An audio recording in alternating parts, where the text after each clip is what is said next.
What's up guys, June here with a short update video on my invention progress, namely 120 hype.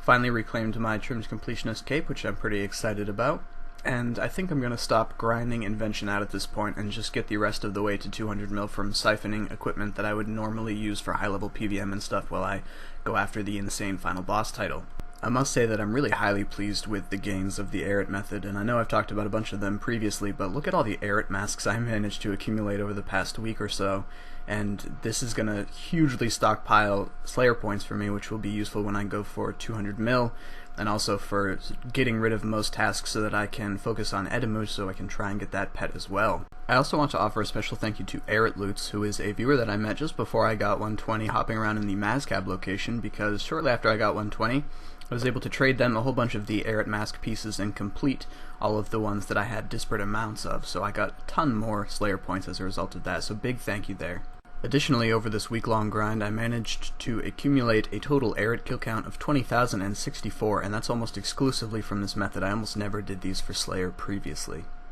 And finally, I want to share some of my rune tracker stats for the last week or so, because I think it really emphasizes how strong this method is for those of you who maybe still haven't conceptualized that or tried this out for yourselves yet. So it should be fairly obvious from these graphs where I actually started doing the Airut method, and I managed to accumulate 30 million attack XP in just about a week. And keep in mind that in this context, when I'm talking about a week, I'm talking about a week where I worked, and I'm only getting about 5 to 6 hours per day of playtime. In that same time period, I got about 16 million Constitution XP, about 3 million Prayer XP, and of course from 0 to 80 million Invention XP. Hopefully this helps to further solidify the obscene experience gains that you can get doing this method, and like I've said in previous videos, it's really not that expensive, so I really strongly encourage you guys to try this out. So thank you all for watching. I want to extend a very big thank you to everybody who participated in chatting and trading tips and everything on Invention from the very beginning. You all helped out a ton, and I really appreciate everybody's contribution. So I'll see you in the next video.